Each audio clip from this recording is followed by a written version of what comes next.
नमस्कार दोस्तों, जिनके पास घर नहीं है उनको अपना घर चाहिए, जिनके पास छोटा घर है उनको और भी आलीशान घर चाहिए। बहुत सारे लोग होते हैं जो इन सारे बातों को लेकर दिन रात मेहनत करते हैं कि उनका खुद का घर मिल जाए। लेकिन दोस्तों, आपका घर मजबूत टिकाऊ के साथ साथ सुंदर तभी बनेगा जबकि आपको पता होगा कि आपको अपने घर का काम को किस तरीक़े से करवाना है। दोस्तों, बहुत सारे लोग भी जो घर बनाने के बारे में प्लानिंग कर रहे होते हैं, लेकिन इसलिए काम स्टार्ट नहीं कर पाते हैं क्योंकि उनको पता ही नहीं चलता है कि उनका घर का बजट क्या होने वाला है, कितना का खर्चा उनका आ सकता है, किस तरीके से उनको काम है वो करवाना है। इन्हीं सारी बातों को ध्यान में रखते हुए आज मैं आप लोग के लिए एक नया वीडियो लेकर हाजिर हो गया हूँ, जिसमें आप लोग को मैं बिल्कुल घर का पूरा काम को दिखाते हुए ये भी बता दूंगा कि किस तरीके से काम करवाना है, आपको कहाँ पे गलती नहीं करना है, और छत का ढलाई तक अगर आप काम करवाते हो तो आपको कितना रुपए का खर्चा है वो आ सकता है। इसके बारे में भी आप लोग को पूरा जानकारी आज देने वाला हूँ। तो आप देख लीजिएगा इस वीडियो को पूरा, और अब तक चैनल को सब्सक्राइब नहीं किए हो तो सब्सक्राइब भी आप ज़रूर कर लेना, क्योंकि इस चैनल पे एक से बढ़कर एक घर बनाने से संबंधित वीडियो कंस्ट्रक्शन कॉस्ट के साथ में दिखाया जाता है, ताकि आप लोग को घर बनाने में किसी भी तरह का दिक्कत का सामना नहीं करना पड़े।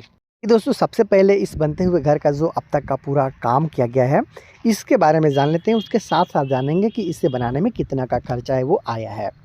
सबसे पहले स्टार्ट करते हैं इसका साइज़ से। तो इस घर को 34 फीट बाई 40 फीट में बनाया गया है। जी हाँ दोस्तों, 34 फीट का फ्रंट व्यू और 40 फीट का साइड व्यू देखने को मिलता है।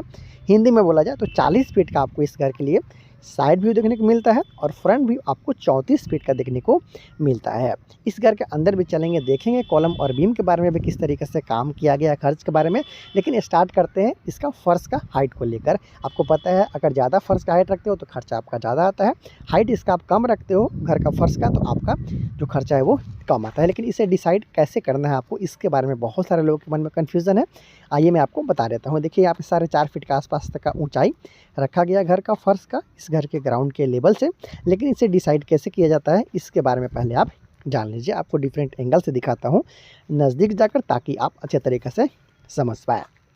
देखिए ये जो बीम है ये प्लिंथ बीम है, और इसी लेवल पे घर का फर्श है वो बनाने का काम किया जा रहा है। ये आप देख सकते हो, ये प्लिंथ बीम है, इसी का टॉप पे इस घर का फर्श है वो रहने वाला है, इस लेवल पे घर का फर्श रहने वाला है। लेकिन आपको डिसाइड ऐसे करना है कि जहाँ पे आपका अगल बगल का जो रोड है वहाँ से आपको 3 से 3.5 फीट का आसपास तक का ऊंचाई कम से कम लेना है घर का फर्श का, तभी जाकर आने वाला दिन में भी आपको किसी भी तरह का दिक्कत नहीं होता। नहीं तो बहुत सारा केस में ऐसा भी देखा गया है कि आप घर बना लेते हो, फिर कुछ साल में आपका घर ही नीचे हो जाता है, बनते बनते रोड ऊपर चला जाता है।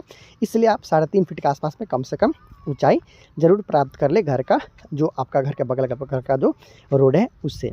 बीम देखिए ये है प्लिंथ बीम, और इसका साइज़ भी डिपेंड करता है कि कितना आपका कंस्ट्रक्शन कॉस्ट होगा। अगर ज़्यादा मोटा बीम डालते हो तो ज़्यादा आपका खर्चा आ सकता है। ये जो बीम आप देख पा रहे हो ये 9 इंची बाई 11 इंची का बीम है, इजीली देख सकते हो। 9 इंच इसका टॉप है जहाँ पे ब्रिक वर्क किया जाएगा, और इसमें 4 सरिया का इस्तेमाल है वो किया गया है। ये 11 इंची का डेप्थ वाला है, और 12 mm का 4 सरिया यहाँ पे उपयोग है वो किया गया इस घर के प्लिंथ बीम में। कॉलम जो काम किया गया है, कॉलम के बारे में भी हम लोग जानेंगे। और ये जो कॉलम आप देख पा रहे हो बिल्कुल स्टार्टिंग से मैं बताता हूँ, जो फुटिंग का साइज़ रखा गया है वो 4 फीट बाई 4 फीट का फुटिंग का काम यहाँ पे किया गया है। जो ये ग्राउंड के लेवल जो आप देख पा रहे हो यहाँ से 4 फीट नीचे है, तो इस तरीक़े से फुटिंग का काम है वो किया गया, जिसमें 10 mm का जो जाली है उसका इस्तेमाल है वो किया गया। उसके बाद कॉलम बॉन्ड हुआ, इस तरीके से कॉलम का काम है वो किया जा रहा है। हालांकि कॉलम और बीम का आपको खासा ध्यान देना होता है बनते हुए घर में जब आप घर का काम कराते हो, लेकिन यहाँ पे कुछ गलत काम किया गया है। देख सकते हो ढलाई के समय ठीक से वाइब्रेटर वगैरह का यूज़ नहीं किया गया है। ये देख सकते हो इस तरीके से बिल्कुल हनीकॉम्ब वगैरह आपको देखने को मिल जाता है, ये आप देख सकते हो। तो इससे आपको बचना है। मटेरियल आपका उतना ही लगता है, लेकिन ठीक तरीके से काम ना करवाने से मजबूती से आपके साथ खिलवाड़ हो सकता है, जैसा कि यहाँ पे किया गया है। मटेरियल सेम उतना ही लगा, लेकिन ठीक सिर्फ वाइब्रेटर का यूज़ ठीक से नहीं किया गया, इसलिए यहाँ पे हनीकॉम्ब वगैरह आप देख पा रहे हो, तो मजबूती आपको उतना नहीं प्राप्त हो पाएगी। तो देखिए इस तरीके से अगर इसका साइज़ की बात की जाए तो 9 इंच बाई 12 इंच का, 9 इंच बाई 12 इंच का ये कॉलम आप देख पा रहे हो। ये देखिए ऊपर में हालांकि लगभग ठीक कास्टिंग यहाँ पे कर लिया गया बीच वाला हिस्सा में, उसी तरीक़े से ऊपर से नीचे तक कास्टिंग आपको करवाना चाहिए, बिल्कुल नीट एंड क्लीन। वैसे में आपको मजबूती अच्छा मिलता है। साथ में लगा हुआ जो सरिया है इसके बारे में भी जान लेते हैं, खर्च के बारे में भी जानेंगे, लेकिन पहले काम देखिए तो अच्छा से आप समझ पाइएगा और अपने बनने वाले घर के रेट एनालाइज आप कर पाएंगे। 9 इंच पे 12 इंच का कॉलम यहाँ पे 6 सरिया का इस्तेमाल है वो किया गया है। आसानी के साथ आप यहाँ पे देख पा रहे हो।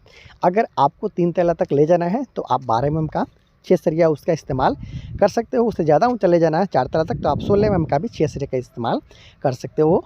याद रहे हमेशा कॉलम और बीम में कम से कम 8 mm का आपको रिंग का इस्तेमाल करना है। तो चलिए फ्रंट से मैं आप लोग को अंदर लेकर चलता हूँ और दिखाता हूँ आप लोगों को आखिर अंदर में किस तरीके से काम किया गया है। साथ में इसमें लगा हुआ जो खर्चा है इसके बारे में बताऊँगा। यहाँ से इस घर के लिए मेन एंट्रेंस आपको मिल जाता है। ये देखिए यहाँ पे मेन एंट्रेंस है और इसके साथ साथ इसके नीचे में सेप्टिक टैंक का निर्माण भी किया गया है, जिसका खर्चा इसमें इंक्लूडेड है। मैं आपको बताऊंगा टोटल कितना खर्चा लगा, लेकिन ये जो घर के अंदर में घुसने के साथ ही सेप्टिक टैंक है इसका खर्चा भी इसमें इंक्लूडेड किया गया है। अभी खर्चा आपको बताऊंगा। और इसके साथ साथ ये जो आप काम देख पा रहे हो ये सेप्टिक टैंक का काम है। ये 3 ब्लॉक वाला बनता हुआ सेप्टिक टैंक है। ये आप देख सकते हो कुछ इस तरीके से यहाँ पे बनाया जा रहा है। साइज़ की बात कर ली जाए तो लगभग 8 फीट बाई 13 फीट के आसपास का साइज़ का सेप्टिक टैंक है। और यहाँ पे इस घर के लिए सीढ़ी का निर्माण भी किया जा रहा है। इसके बारे में हम लोग जानेंगे, देखेंगे, ऊपर चलेंगे किस तरीके से छत वगैरह का ढलाई किया गया है, सारा जानकारी दूंगा। और साथ में खर्च के बारे में भी हम लोग जानेंगे। वीडियो को पूरा देख लीजिएगा तो आपको अंदाज़ा चल जाएगा। देखिए जैसे कि सीढ़ी का जो बनाने का काम है वो बीम से स्टार्ट किया गया है। इसमें कभी भी धंसने या फिर क्रैक्स वगैरह का समस्या नहीं आता है, बेस वाला में हो जाता है। 3.5 फीट चौड़ा यहाँ पे सीढ़ी का काम है वो किया गया। पहला फ्लाइट पार्ट फिर लैंडिंग, उसके बाद फिर सेकंड फ्लाइट पार्ट होते हुए आप छत पे चले जाते हो। इस तरीक़ा से जो इस घर के लिए काम किया गया पूरा काम दिखाऊंगा, आप देखते जाइए स्टेप वाइज। हालांकि इस घर का जो फर्श का काम है वो अब तक कंप्लीट नहीं किया गया है। आप देख सकते हो 3.5 फीट चौड़ा यहाँ पे जो सीढ़ी है उसका काम किया गया। ये जो हॉल आप देख पा रहे हो, सीढ़ी के ढलाई से पहले आपको ये ज़रूर पता होना चाहिए कि इस तरीक़ा से जब रेलिंग लगवाते हो आप तो तोड़ना पड़ता है। उसको तोड़ना ना पड़े बाद में, उसके आपका लेबर चार्जेस ज़्यादा एक्स्ट्रा ना लगे, उसके लिए इस तरीके से सीढ़ी का ढलाई के समय में ग्लास या फिर प्लास्टिक का बोतल वगैरह रखते हुए या लकड़ी डालते हुए इस तरीके से आपको गड्ढा छुड़वा लेना है इस तरीके से, ताकि आप रेलिंग होगा जो पाइप वाला उसको इजीली यहाँ पे इंस्टॉल कर सको। उसमें आपको फिर एक्स्ट्रा खर्चा करते हुए इसको तोड़ने या फिर फोड़ने का ज़रूरत ना पड़े। तो इस तरीके से देख सकते हो 3.5 फीट चौड़ा ये सीढ़ी का पहला फ्लाइट पार्ट है, ये यहाँ पे देख सकते हो। उसके बाद लैंडिंग है, उसके बाद फिर सेकंड फ्लाइट पार्ट है। यहाँ पे जो सीढ़ी का ऊंचाई है, जो राइजर है वो 6 इंच का है और जो ट्रेड रखा गया है जहाँ पे पाँव रखते हो वो 10 इंची का रखा गया है। तो इस तरीके से सेकंड फ्लाइट पार्ट होते हुए आप घर का जो छत है वहाँ पे चले जाते हो। लगभग 4.5 इंची मोटा यहाँ पे छत का ढलाई है वो किया गया है। और इस तरीके से क्यारी बनाते हुए यहाँ पे पानी वगैरह लगाया हुआ था, आप आसानी के साथ यहाँ पे देख पा रहे हो। और इसके साथ साथ आप देखिएगा तो सरिया भी आप यहाँ पे देख सकते हो, प्रत्येक कॉलम में 6 सरिया का इस्तेमाल है वो किया गया है, आसानी के साथ आप यहाँ पे देख पा रहे हो। और इसके साथ साथ जो इस घर का छत है वहाँ अगर सरिया का बात कर लिया जाए तो यहाँ पे 10 mm का सरिया का इस्तेमाल किया गया। इस तरीके से सरिया निकाल दिया गया है ताकि ऊपर वाला तला के लिए जब सीढ़ी बनाया जाए उस तरीके से सीढ़ी बना के जो स्टार्ट किया जाए उसमें आपको दिक्कत ना हो, बाद में फिर एक्स्ट्रा सरिया वगैरह डालने की ज़रूरत ना पड़े। इसलिए छत के ढलाई के समय ही इस तरीके से सरिया है वो निकाल लिया गया। फिर यहाँ से ऊपर वाला तला के लिए सीढ़ी बनना है वो स्टार्ट हो जाएगा। तो इस तरीक़ा से ये जो घर है ये आप देख पा रहे हो कि यहाँ पे काम है वो किया गया है। 10 mm का सरिया, अगर ज़्यादा दिन तक आपको छोड़ना है, कुछ सालों के बाद आपको ऊपर में तल्ला का जो काम है करवाना है, तो कम से कम आपको 12 mm का सरिया है वो लगाना चाहिए। क्योंकि बहुत सारा जो सरिया होता है बरसात वगैरह में 2-4 साल में वो गलते गलते कमज़ोर हो सकता है। इसलिए आपको छुड़वाने के जहाँ पे सरिया छुड़वाना है वहाँ पर कम से कम 12 mm का सरिया आप छुड़वा सकते हो। तो इस तरीक़ा से जो काम है वो किया जा रहा है। घर का फर्श बनाने में भी काफ़ी अच्छा खासा पैसा खर्चा होता है, क्योंकि ब्रिक सोलिंग किया जाता है, फिर ढलाई किया जाता है। वो सारा काम यहाँ पे नहीं किया गया है, सिर्फ जो यहाँ पे सॉइल फिलिंग है उसका काम किया गया है। मिट्टी के साथ यहाँ पे भराई है वो किया गया है, ये आसानी के साथ आप देख सकते हो। तो सिर्फ घर का जो छत का काम है, ढलाई का काम है वो किया गया है। कॉलम और बीम का अच्छे से इस्तेमाल किया गया है। घर का फर्श नहीं बनाया गया है, घर में कोई भी दरवाज़ा चौखट वगैरह अब तक नहीं लगाया गया है। और जो ब्रिक वर्क है वो भी आप देखिएगा तो ब्रिक वर्क का काम भी अब तक नहीं किया गया है, ये आप देख सकते हो। नीचे में भी जो बीम है सेम साइज़ का लगाया गया है। कॉलम का साइज़ मैंने बताया 9 इंच बाय 12 इंच का जो प्रत्येक कॉलम है उसका इस्तेमाल यहाँ पे किया गया है।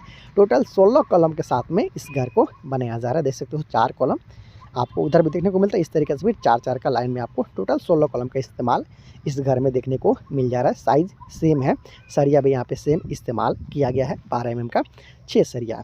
तो इस तरीके से काम है वो किया गया है। छत का ढलाई का अगर फिनिशिंग का बात कर लिया जाए वो भी काफ़ी अच्छा यहाँ पे देखने को मिल जा रहा है। ये देख सकते हो, ये इस तरीका का फिनिशिंग है वो स्लैब कास्टिंग में आया हुआ है।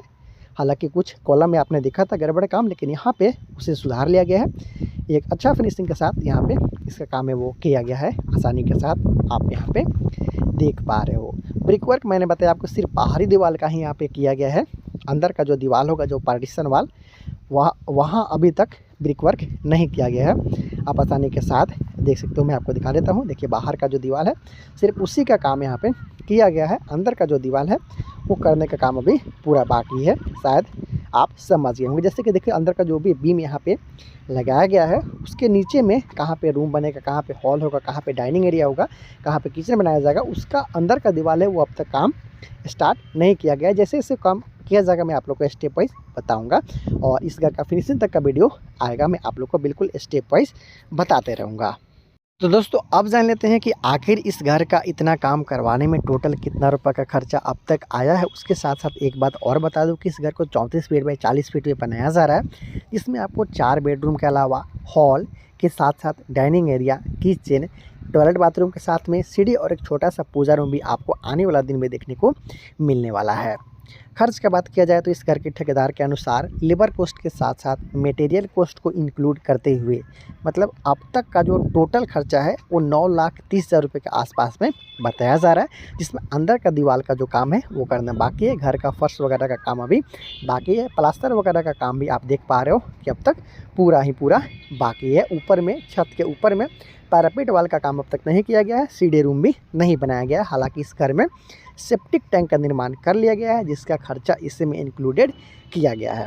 तो पूरा काम मैंने आप लोग को दिखा दिया है, किस तरीक़े से पूरा किया गया, कहाँ पे गलत काम किया गया, कितना का खर्चा आया, कॉलम और बीम के साथ जो लगा हुआ सरिया है, सारा जानकारी मैंने आप लोग को अपने तरफ से देने का कोशिश किया।